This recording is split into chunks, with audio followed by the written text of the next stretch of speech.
Père Céleste, merci pour ton Saint-Esprit. Merci pour cet esprit de vie, pour cette onction, Machiar, le oint. Cette onction, elle nous oint, elle est là aujourd'hui sur nous et elle nous libère, elle est bienfaisante, elle nous console, elle nous fortifie. Elle nous donne de voir briller cette personne de Dieu sur son trône et de voir ainsi fondre comme de la cire tout ce qui pouvait encore nous tenir, tout ce qui pouvait faire de nous encore des captifs, pour être ainsi ce peuple libre, sauvé de l'Éternel, qui peut se réjouir dans ta maison, célébrer ta résurrection. Que ton nom soit béni. Merci pour ce temps de prière. Merci pour ces chants. Merci pour la communion fraternelle. Merci pour l'amour de Dieu au milieu de nous. Merci pour ton Église, ô Père. Que ton nom soit béni au siècle des siècles, adoré. Amen. Bien-aimés, je crois, peu importe où nous en sommes dans notre vie chrétienne, on aura tous des moments de difficulté. On aura tous des moments de doute. On aura tous des moments de découragement. On aura tous des moments de maladie. On aura tous des situations stressantes. On aura tous des déceptions, des persécutions, des souffrances, intérieures ou extérieures. Et lorsque nous passons par ce feu de l'épreuve, eh bien souvent, parce que nous sommes, et c'est ce à quoi j'invite tout chrétien d'être vrai, de ne pas jouer à autre chose que ce qu'il est, eh bien on peut se décourager, on peut souffrir, et on peut dire, comme on vient de le lire, mais où es-tu, Seigneur? Je te vois plus, je te sens plus même. Quand je lis ta parole, elle brûle plus pareil dans mon cœur. Qu'est-ce qui se passe? M'as-tu abandonné? Je me souviens quand je te célébrais. Je me souviens quand j'étais rempli du Saint-Esprit. Comme j'étais bien, quand tu me guidais, quand tout allait bien. Et là voilà, j'ai l'impression d'être dans la fosse, dans le creux. Où es-tu? Pourquoi? Pourquoi, Seigneur? Eh bien, j'aimerais vous dire ce matin qu'on a besoin de ces moments, bien-aimés. Si, comme on vient de le lire dans le psaume 84, on veut trouver des chemins, mais surtout le chemin tout tracé, qui lui seul va faire de nous des hommes et des femmes qui connaissent l'Éternel, qui sont transformés et formés en Christ, on a besoin de passer par ces moments-là. Sans que l'on en ait conscience, ils sont souvent l'exaucement de notre prière. Et on dit pourquoi? Alors qu'on a demandé à Dieu de nous transformer, de nous sanctifier, de nous briser, de nous apprendre à faire sa volonté, de former Christ en nous, de nous dépouiller de ce que nous sommes, qu'il brille, oui, sur nous, qu'il resplendisse de sa gloire. On lui a demandé d'être des hommes et des femmes libres, d'être des hommes et des femmes de paix, d'être des hommes et des femmes bons, d'être des hommes et des femmes remplis de son esprit, d'être des pierres vivantes.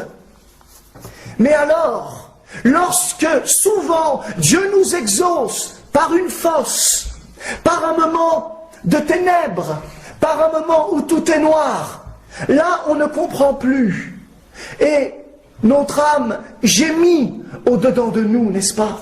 Notre âme gémit au-dedans de nous. Et réécoutons ces paroles. Dans ces moments-là, ceux qui placent en toi leur appui, ils trouvent dans leur cœur des chemins tout tracés.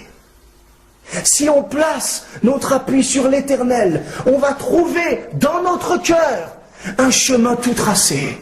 Le chemin du Messie, le chemin du Fils du Dieu vivant, le chemin de la mort et de la résurrection, le véritable chemin.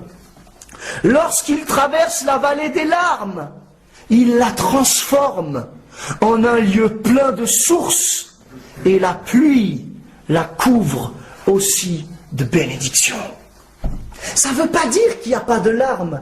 La pluie la couvre aussi, cette vallée de larmes, couverte de larmes. La pluie la couvre aussi de bénédictions. Mais cette vallée des larmes, elle est transformée en un lieu plein de sources. Et leur force augmente pendant la marche. Et ils se présentent devant Dieu à Sion. Oui, Éternel, Dieu des armées, Prête l'oreille, Dieu de Jacob.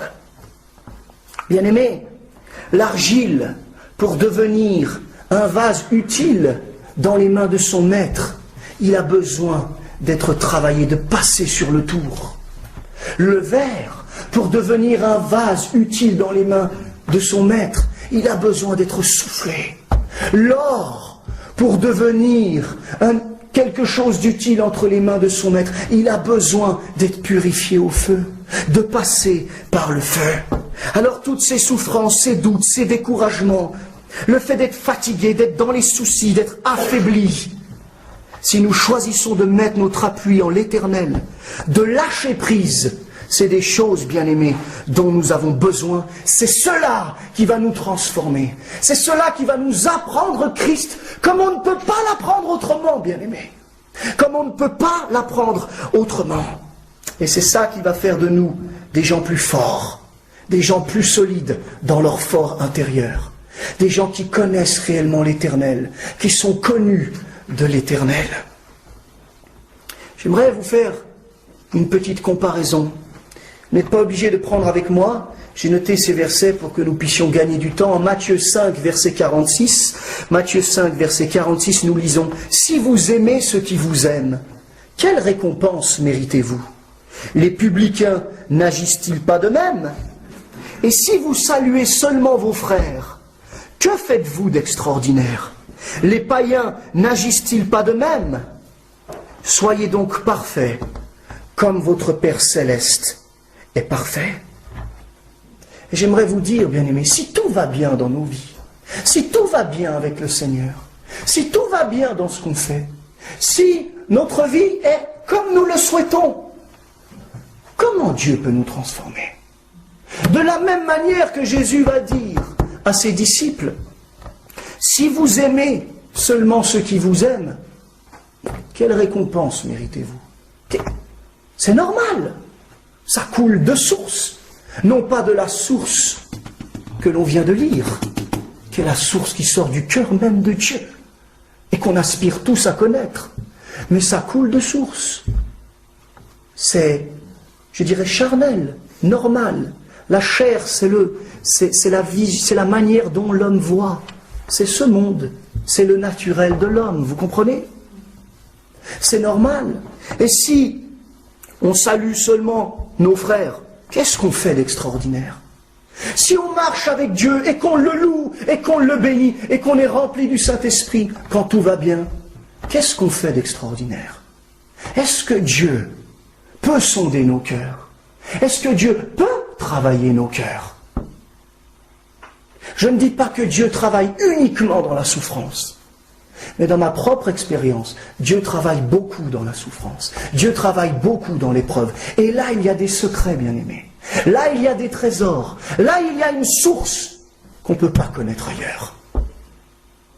Et même si on ne comprend pas, quand on est dans la fosse, plus on avance dans notre cheminement, plus lorsqu'on est dans cette fosse, lorsqu'on est blessé, lorsqu'on est rejeté, lorsqu'on est accusé par des gens extérieurs, comme on l'a lu, ces nations iniques, ces hommes d'iniquité. Mais de la même manière, quand ces choses se passent à l'intérieur de nous, quand on est accusé en nous, quand on est dans nos propres raisonnements, eh bien, apprenons à nous appuyer sur Dieu et à découvrir un chemin tout tracé que le Seigneur veut nous faire découvrir, que le Seigneur veut nous révéler, bien-aimés. Apprenons aussi à nous abandonner à Dieu, à réellement prendre le Seigneur seul pour appui, à ne pas vouloir tout maîtriser. Et là, on va découvrir quelque chose, bien-aimés, de tout à fait profond, de tout à fait particulier. Et alors, comme on l'a lu, la force, elle va venir dans la marche, bien-aimés. La force, elle va venir dans la marche. Quand bien même on tombe, la sagesse, pour l'acquérir, il faut en manquer. La détermination, pour l'acquérir, il faut avoir été découragé. Et ces choses qui nous paraissent mauvaises, qui nous font dire « mais pourquoi? Qu'est-ce qui m'arrive ?» eh bien, avec le temps, on se rend compte qu'on en a besoin. On en a besoin pour être formé par Dieu. Vous voyez, bien-aimés, même la foi, pour avoir vraiment une foi inébranlable, elle a besoin d'être parfois fondée aussi sur des doutes. Alors n'ayons pas peur de ce qui nous arrive. Soyons sans crainte, soyons encouragés. Comme Jésus le disait, dans le monde vous aurez à souffrir, mais prenez courage, j'ai vaincu le monde. Jésus aussi est l'exemple même du serviteur souffrant, glorifié au sein de ses souffrances, au sein de sa mort. Joseph,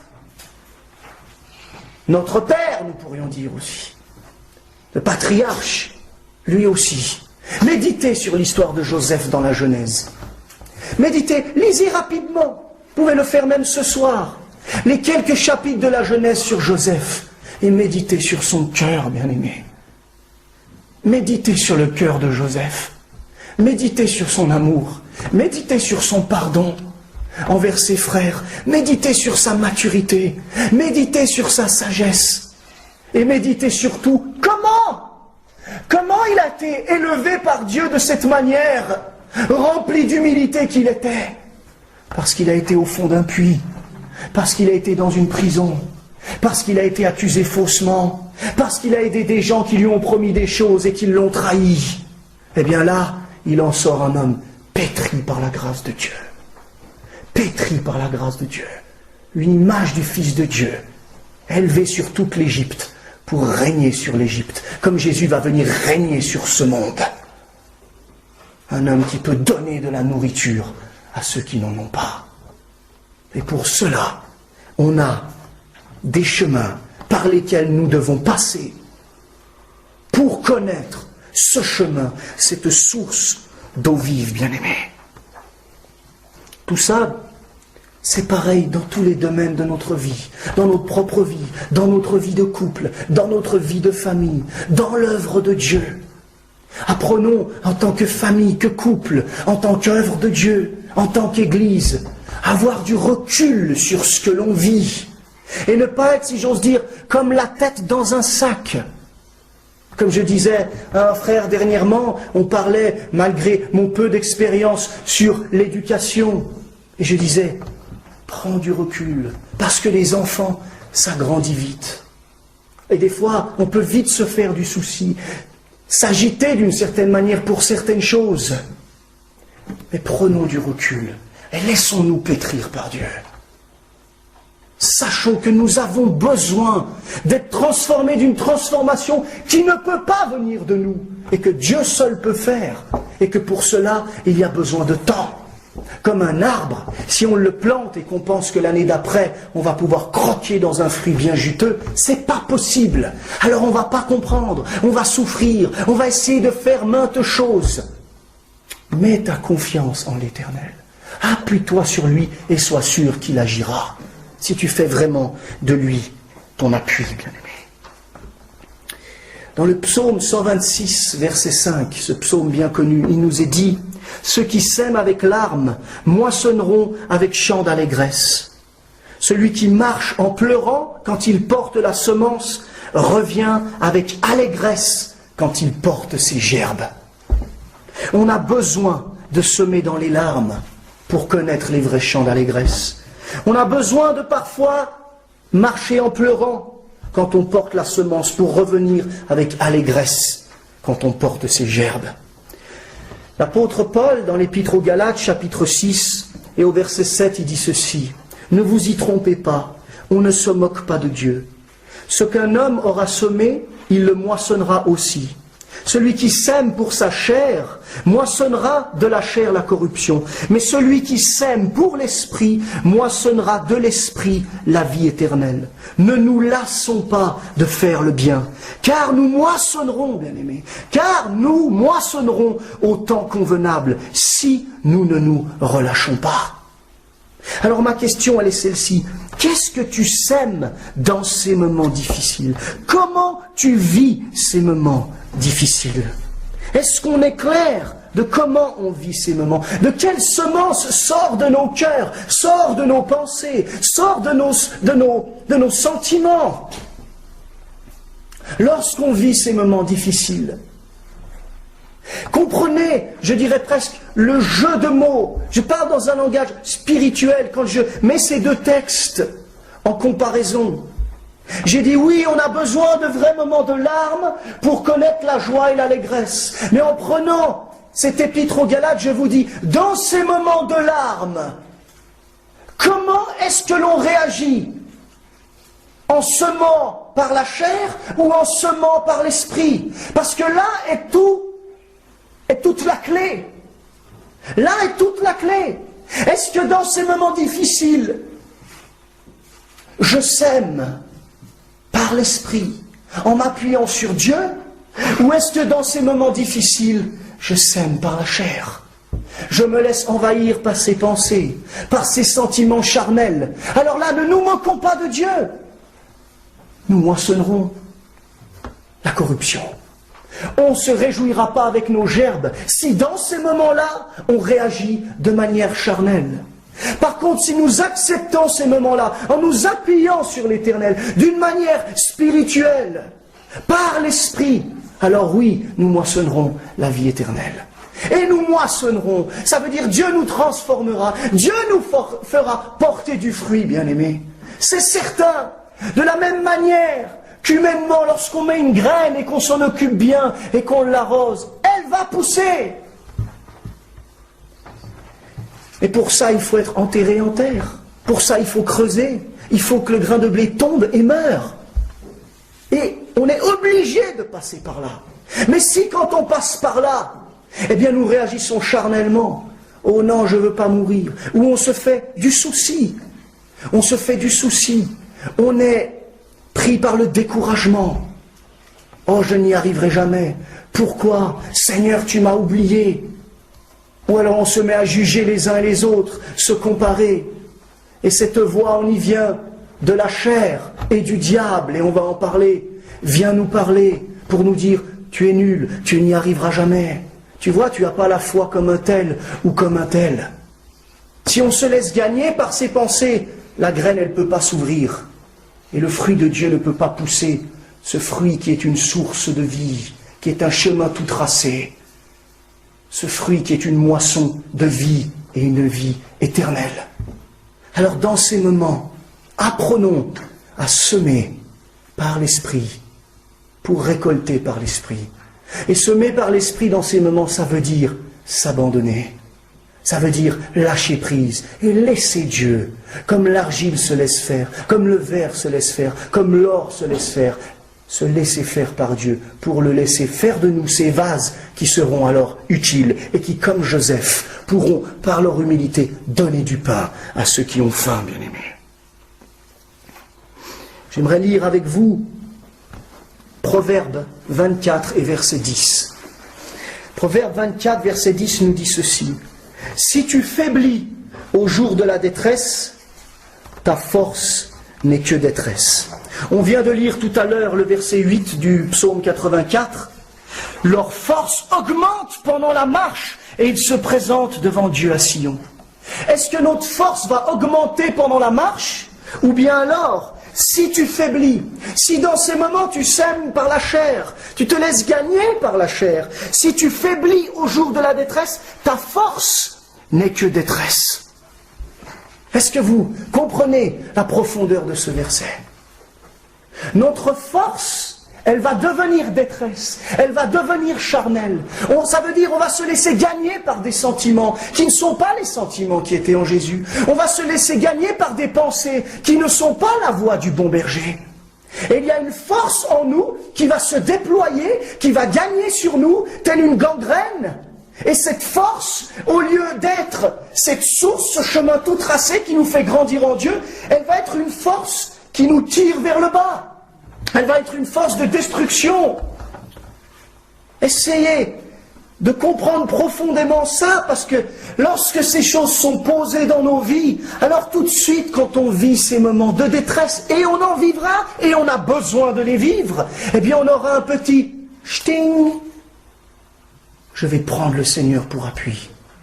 Je vais semer par l'Esprit. Et alors ma force, elle va s'accroître dans la marche. Pas une force extérieure, même si elle peut être visible extérieure, mais une force qui vient du plus profond de l'être. Comme le priait Paul, que vous soyez puissamment fortifiés dans l'homme intérieur. Dans l'homme intérieur. Mais si il n'y a pas ce shting, eh bien il y a une force qui va se déployer en nous, et cette force est une force de détresse. Cette force est une force qui sème pour la chair et qui récoltera la corruption. Cette force est une force maligne, diabolique.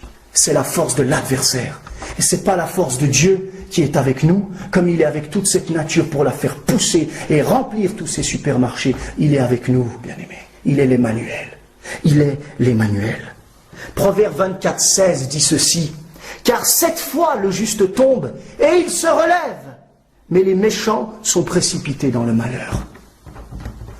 Dans tout le livre des psaumes, il y a ces justes et ces méchants. Comment est-ce qu'on réagit dans la détresse? Comme des justes ou comme des méchants? Le prince de ce monde, c'est le méchant. L'antichrist, le méchant, qui règne. Comme Pharaon qui régnait sur l'Égypte. Et Joseph qui était au fond du trou. Mais Dieu peut retourner tout ça, frères et sœurs. Dieu peut retourner tout ça si nous réagissons comme des justes et si nous nous relevons. Et j'aimerais vous encourager de tout cœur à vous relever, à marcher, à être encouragés. Que ce soit maintenant, que ce soit demain, que ces paroles restent gravées dans nos cœurs. Personnellement, dans notre couple, dans notre famille, dans l'œuvre de Dieu, vis-à-vis des personnes qui peuvent nous être confiées. Ne nous décourageons pas, ne laissons pas cette force de détresse nous gagner, mais apprenons, s'il le faut, la patience, la maîtrise de soi, tous les bons fruits de l'esprit. C'est quand tout va mal qu'on les apprend, c'est pas quand tout va bien, sinon nous sommes comme des païens et comme des publicains.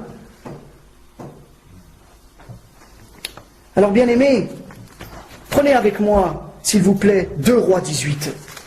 J'aimerais passer rapidement sur ces passages pour nous faire réfléchir.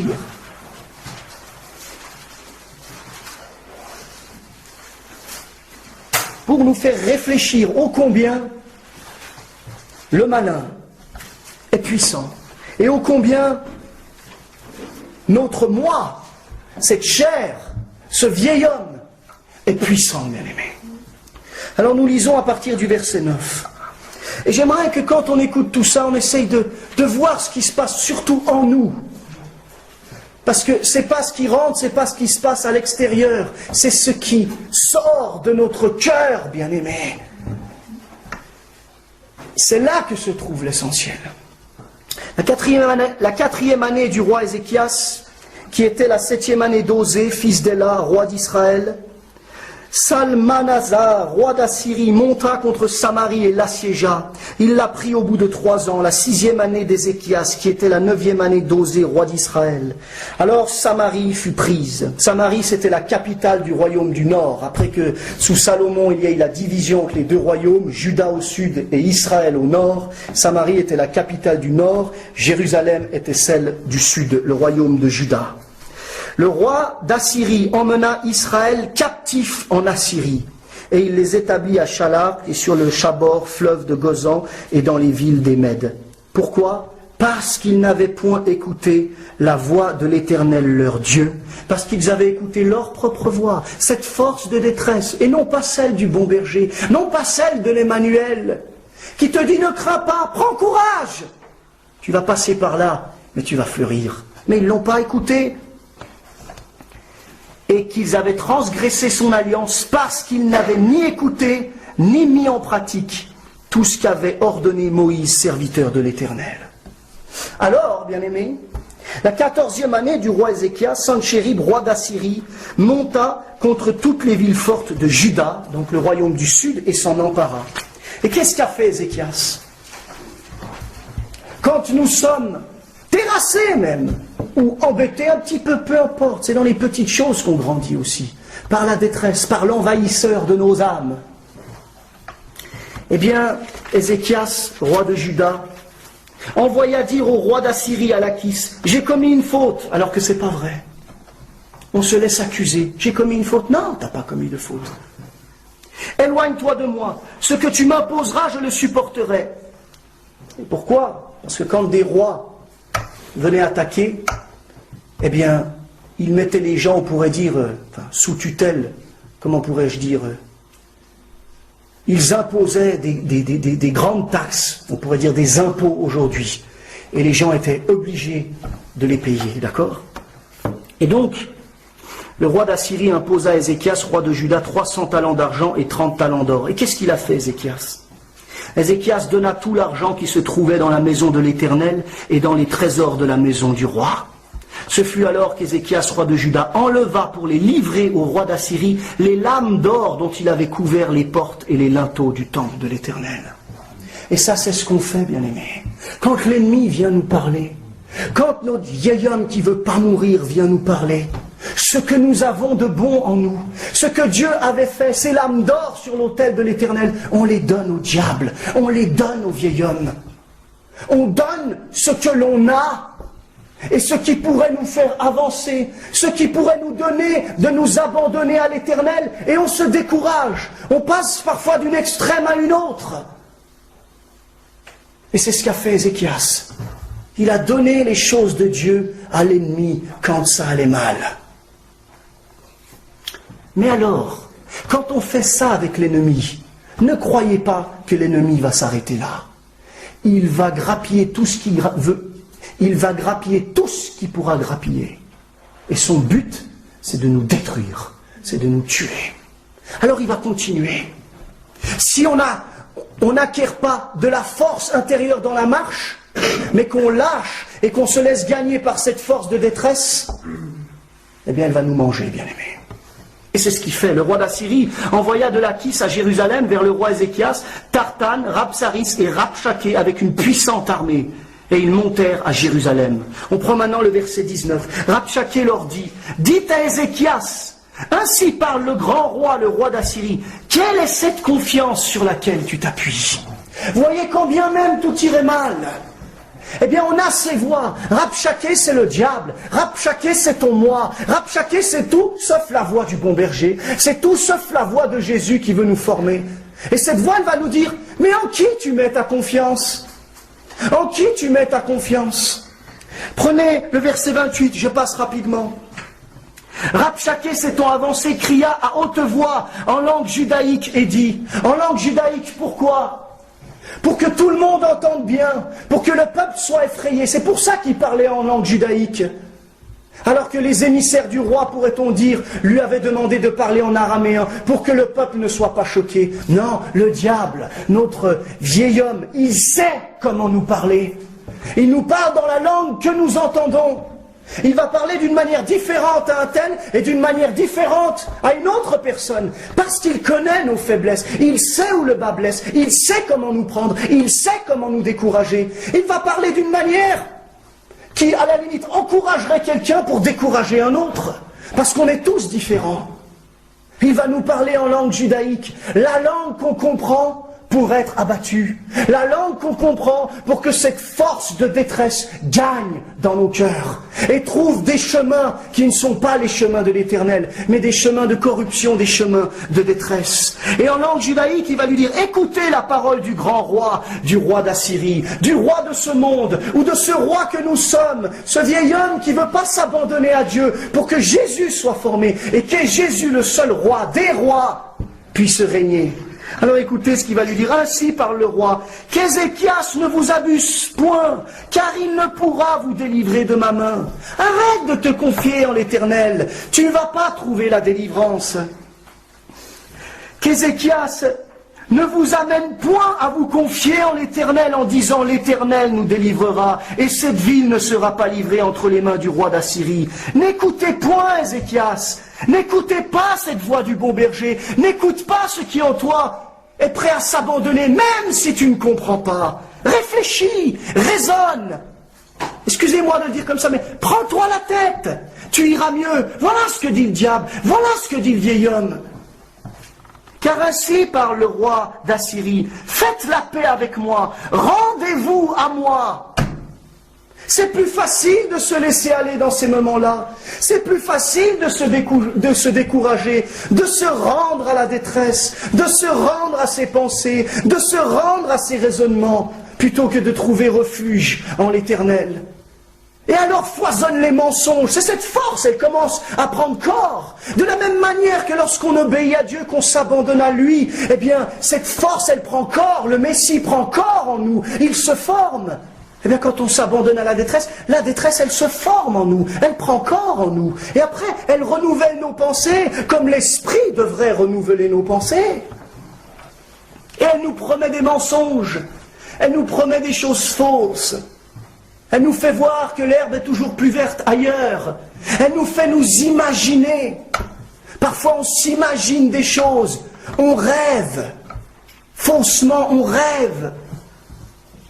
Alors il les fait rêver. Chacun de vous mangera de sa vigne, de son figuier, et chacun boira de l'eau de sa citerne. Tu seras plus tranquille. Là tu auras la paix si tu lâches.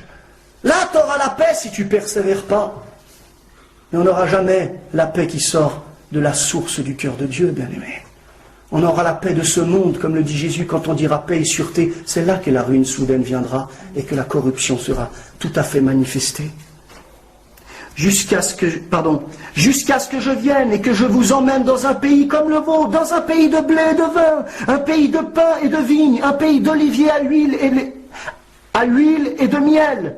Et vous vivrez, et vous ne mourrez point. C'est exactement ce qu'a dit le serpent à Ève. Tu ne mourras point, tu seras comme des dieux. Voilà ce qu'elle voulait lui dire. N'écoutez donc point Ézéchias, car il pourrait vous séduire en disant « L'Éternel nous délivrera ».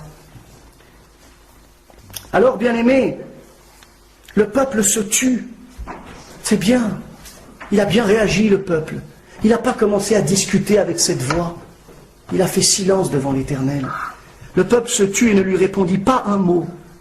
Car le roi avait donné cet ordre, vous ne lui répondrez pas. D'accord ? Et Eliakim, fils de Hilkija, chef de la maison du roi, Shebna, le secrétaire, et Joas, fils d'Azaph, l'archiviste, vinrent auprès d'Ézéchias, les vêtements déchirés, et lui rapportèrent les paroles de Rabshaké. Lorsque le roi Ézéchias eut entendu cela, qu'est-ce qu'il a fait, bien-aimé ? Il ne s'est pas réjoui. Il déchira ses vêtements, se couvrit d'un sac, et qu'est-ce qu'il a fait ? Et alla dans la maison de l'Éternel. Et c'est tout ce qu'on a besoin de faire. Dans ces moments-là, d'aller dans la maison de l'Éternel. Et vous voulez savoir, on va la connaître de mieux en mieux, cette maison de l'Éternel, si c'est là que l'on va dans ces moments. Si on n'a pas peur même parfois de la solitude, on va connaître l'Éternel. Alors, il va à l'Éternel dans sa maison, dans la prière, dans l'abandon. J'ai envie de dire, il se couche devant l'Éternel. Et il va aussi demander d'aller vers Ésaïe le prophète. Il va à la parole de Dieu. Il va entendre qu'est-ce que dit Dieu. Pas qu'est-ce que me disent ses voix, qu'est-ce que dit Dieu. Pas quels seraient ses chemins, quel est le chemin. Ésaïe va lui répondre, ainsi parle l'Éternel, ne t'effraie point des paroles que tu as entendues et par lesquelles m'ont outragé les serviteurs du roi d'Assyrie. C'est vrai que d'une certaine manière, on outrage l'Éternel.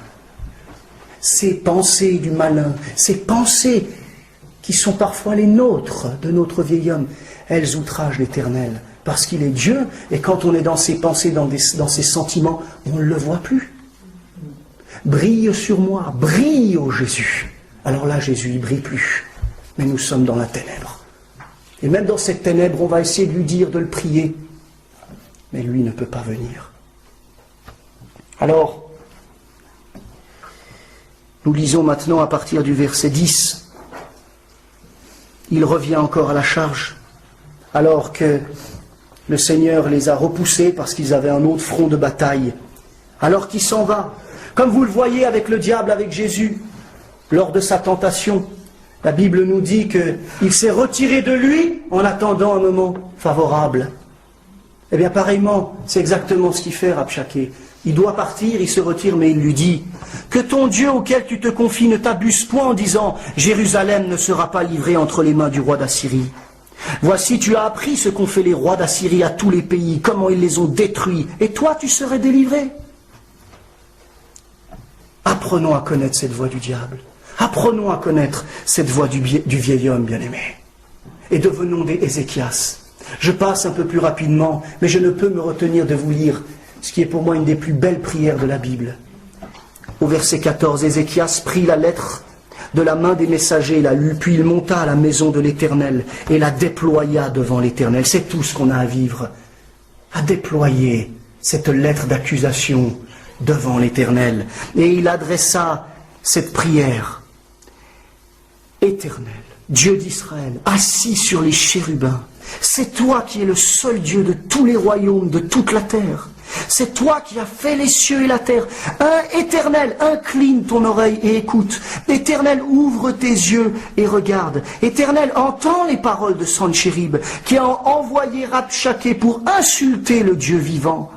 Il est vrai, ô Éternel, que les rois d'Assyrie ont détruit les nations et ravagé leur pays, et qu'ils ont jeté leurs dieux dans le feu.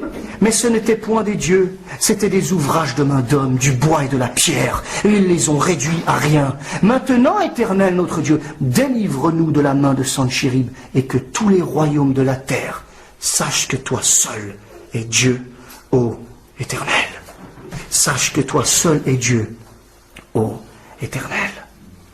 Voyez, bien-aimés, comme je le dis souvent dans des entretiens, à des gens qui peuvent être dans des combats, ose aller dans ses pensées. Ne te laisse pas prendre par ses pensées, mais prends du recul et dis, ok, je pense ceci, je suis découragé comme cela, où est-ce que cela me mène? Vous comprenez? Et alors vous allez voir qu'elles vont s'évanouir. Et vous allez voir qu'elles sont un piège, ou bien qu'elles sont des fantasmes. Qu'elles sont tout sauf la vérité de Dieu, qui elle seule tient dans la balance. Quand on éprouve nos pensées, quand on éprouve nos cœurs. Et c'est ce qu'il fait, Ézéchias. Il dit, c'est vrai ce qu'il dit. C'est vrai qu'ils ont battu des royaumes. Il va au bout des pensées. Ils ont détruit tous les royaumes. Ils ont pris même le royaume d'Israël.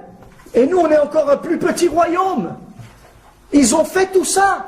Mais n'empêche que tous leurs dieux, ce sont des idoles. Et toi, tu es l'Éternel. Et tout à coup, alors là, quand on répand cette lettre, quand on se répand devant l'Éternel, eh bien tout à coup, le Seigneur peut tout à nouveau briller, bien-aimés. Le Seigneur peut tout à nouveau briller. Et c'est tout ce que nous avons besoin de voir. Le frère, tout à l'heure, il priait dans sa louange en disant, comme le prophète a dit au peuple d'ouvrir les yeux. On trouve ça dans 2 Rois 6. Eh bien, les Syriens, que les Assyriens ont remplacés par la suite, eh bien, ils ont attaqué Israël.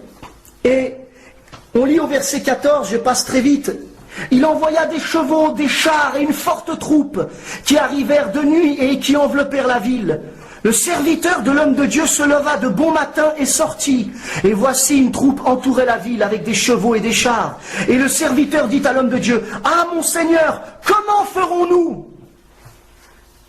Ils sèment dans la chair. Comment ferons-nous » Et Élisée, il va lui répondre. Il répondit, « Ne crains point, car ceux qui sont avec nous sont en plus grand nombre que ceux qui sont avec eux.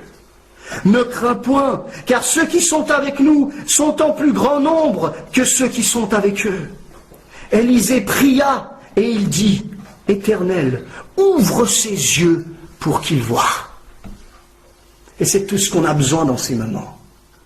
Éternel, ouvre ses yeux pour qu'il voie. Brille, ô Jésus.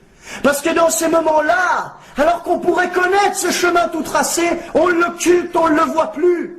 Seigneur, Éternel, ouvre ses yeux pour qu'il voie. Et l'Éternel ouvrit les yeux du serviteur qui vit la montagne pleine de chevaux et de chars de feu autour d'Élisée. Et l'Éternel va frapper tous ces Syriens d'aveuglement et va leur donner une défaite monumentale.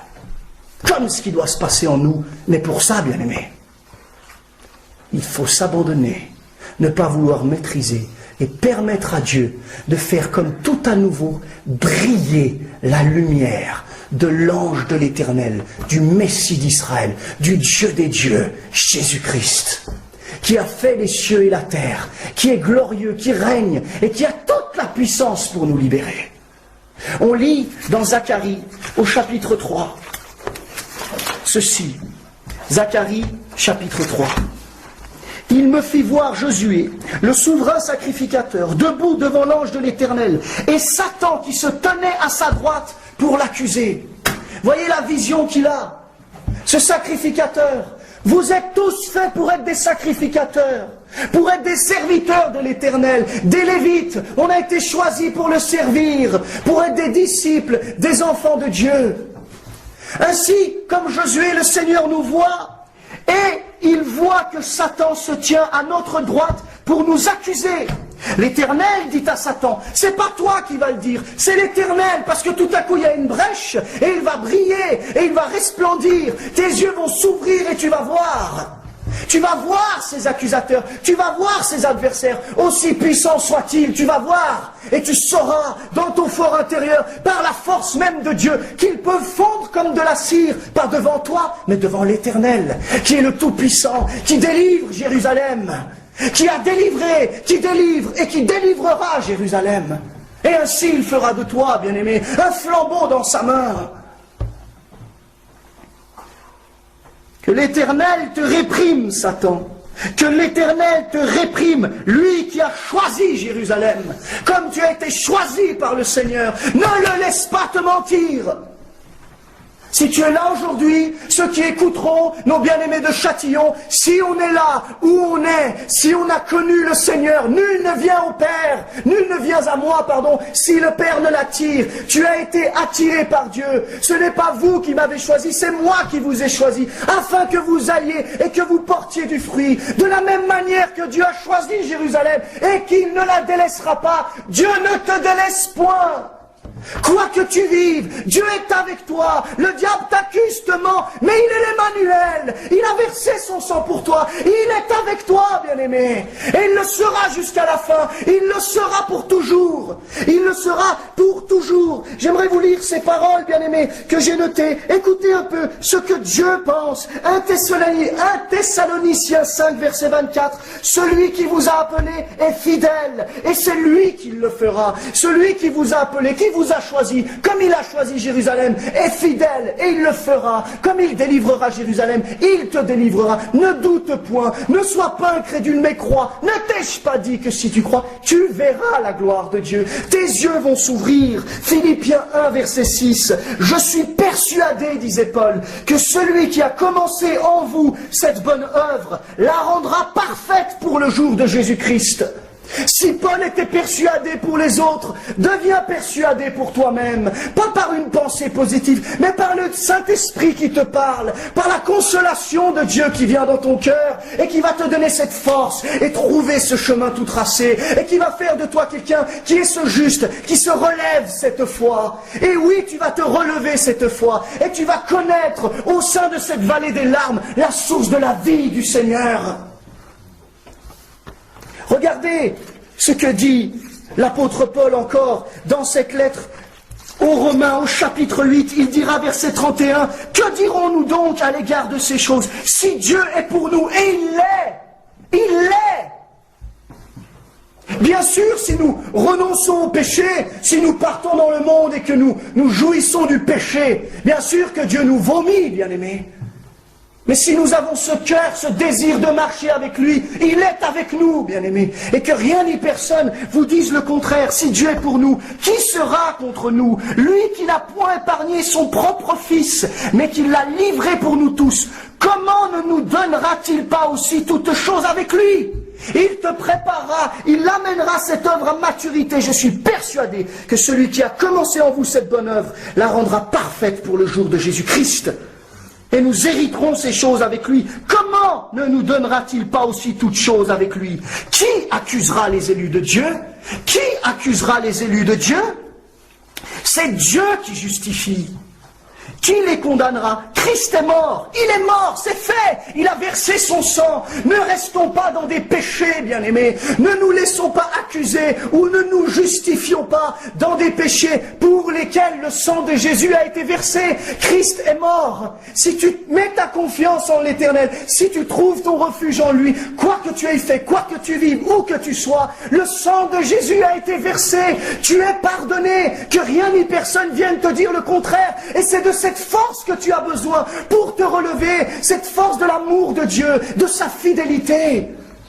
Christ est mort, et bien plus, il est ressuscité, et il intercède pour nous. Voilà ce que nous dit la suite de ce passage. Bien plus, il est ressuscité, et il intercède pour nous.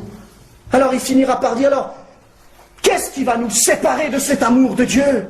Rien ni personne, ni les anges, ni les principautés, rien ni personne ne pourra nous séparer de l'amour de Dieu manifesté en Jésus-Christ. Vous pourrez lire la suite avec tout votre cœur. Verset 3. Or Josué était couvert de vêtements sales, et il se tenait debout devant l'ange. Oui, si nous avons du péché, le diable, pourrait-on dire, a des droits sur nous. Mais allons vers Jésus, qui va le réprimer, et qui ne lui permettra plus de nous parler. Il était couvert de vêtements sales, et il se tenait debout devant l'ange. L'ange, prenant la parole, dit à ceux qui étaient devant lui, ôtez-lui les vêtements sales. Puis il dit à Josué, vois, je t'enlève ton iniquité, et je te revêts d'habits de fête. Je dis qu'on mette sur sa tête un turban pur. Et ils mirent un turban sur sa tête. Et lui mirent des vêtements. L'ange de l'Éternel était là. Elle est absolument magnifique, cette parole. Le souverain sacrificateur choisi par Dieu, dans le péché, accusé, jour et nuit, accusé. Et tout à coup, Zacharie voit l'ange de l'Éternel. C'est ici une manifestation du Messie, Jésus, qui lui enlève son péché. Et il ne fait pas que lui enlever son péché, il le revêt d'habits de fête. Et il ne fait pas que le revêtir d'habits de fête, il met un turban sur sa tête, comme il va le faire pour Jérusalem. Et il veut le faire pour nous. Et alors, il lui dit, vois que tes yeux s'ouvrent, je t'enlève ton péché. Pourquoi tu veux rester dans cette vallée des larmes? Laisse-la être transformée en une bénédiction. Et la bénédiction, la pluie, la rosée dans la Bible, c'est le symbole de la résurrection. Laisse cette force de la résurrection t'être révélée, cet amour de Dieu, qui n'est pas selon tes mérites, selon ce que tu fais, mais selon sa pure grâce. Et c'est ça qui nous fait bondir comme des veaux qui sortent d'une étable, bien-aimés. C'est ça qui nous fait bondir comme des veaux qui sortent d'une étable. Josué, pas ce souverain sacrificateur, celui qui est venu après Moïse, eh bien, il lui est presque arrivé la même chose. Ce que je veux dire par là, en citant ces quelques versets, c'est que parfois, c'est beaucoup plus simple que ce que l'on croit. On complique tellement les choses. On complique tellement les choses. Et la grâce de Dieu, la force de Dieu, toute la puissance de Dieu, parce qu'on n'est pas assez simple, parce qu'on n'est pas assez des tout petits, eh bien, elle ne peut pas se former en nous. Et on ne voit pas l'ange de l'Éternel. Vous voyez Josué, eh bien, après avoir fait la Pâque dans les plaines de Jéricho, il nous est dit, Josué 5, verset 13, comme Josué était près de Jéricho, il leva les yeux et regarda. Déjà, on a besoin de lever les yeux et de regarder. Voici, un homme se tenait debout devant lui, son épée nue dans la main. Il alla vers lui et lui dit, es-tu des nôtres ou de nos ennemis? Il répondit, non, mais je suis le chef de l'armée de l'Éternel, j'arrive maintenant. Josué tomba le visage contre terre et adora. Eh bien, on est parfois dans cette situation. On a besoin de lever les yeux. Et on verra le Seigneur. Et encore avec ce vieil homme, finalement, on dira, mais qu'il ne le voit pas encore réellement. Es-tu des nôtres ou es-tu de notre ennemi?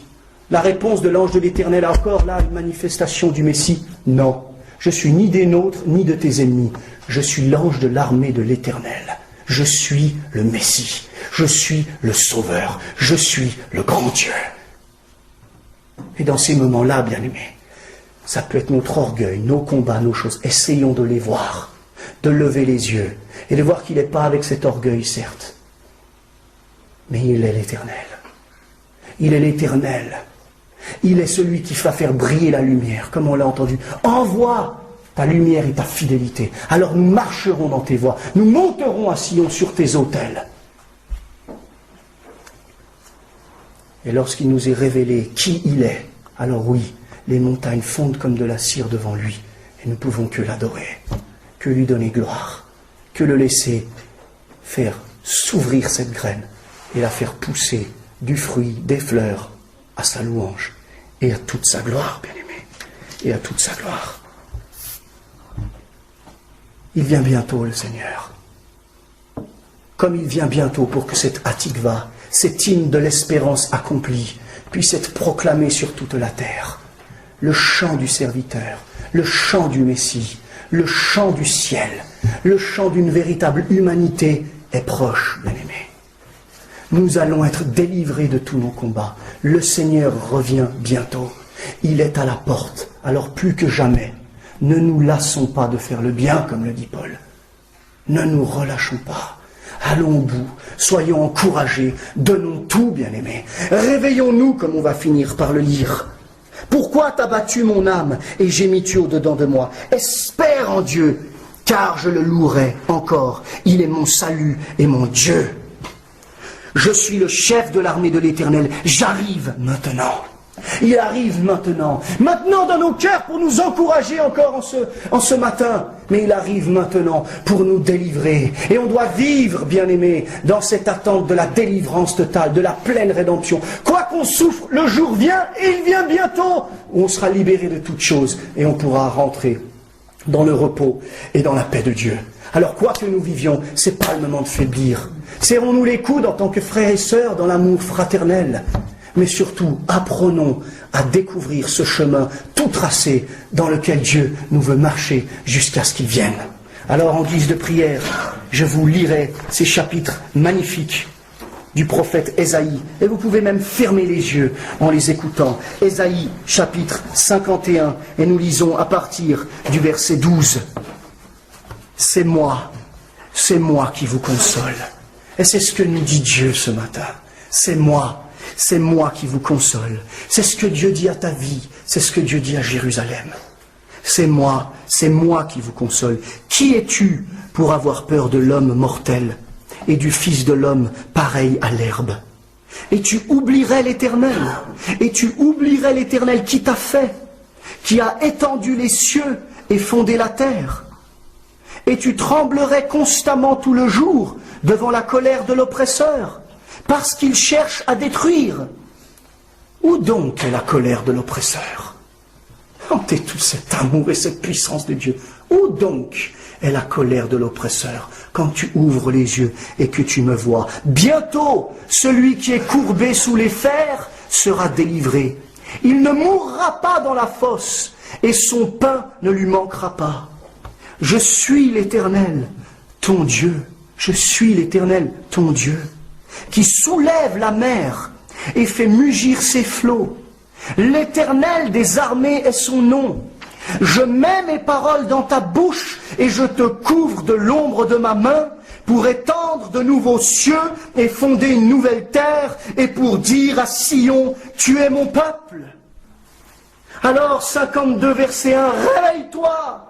Réveille-toi, revêt ta parure, Sion, revêt tes habits de fête, Jérusalem, ville sainte, car il n'entrera plus chez toi ni incirconcis, ni impur. Secoue ta poussière, lève-toi, mets-toi sur ton séant, Jérusalem, détache les liens de ton cou, captive, fille de Sion, car ainsi parle l'Éternel, c'est gratuitement que vous avez été vendus, et ce n'est pas à un prix d'argent que vous serez rachetés. C'est gratuitement aussi, par moi-même, par moi seul qui vous console, qui vous libère. Nous dit le Seigneur, car ainsi parle le Seigneur l'Éternel. Jadis, mon peuple descendit en Égypte pour y séjourner. Jadis, puis l'Assyrien l'opprima sans cause. Et maintenant, qu'ai-je à faire, dit l'Éternel? Quand mon peuple a été gratuitement enlevé, ces tyrans poussent des cris, dit l'Éternel, et toute la durée du jour, mon nom est outragé. C'est pourquoi mon peuple connaîtra mon nom. C'est pourquoi il saura en ce jour que c'est moi qui parle.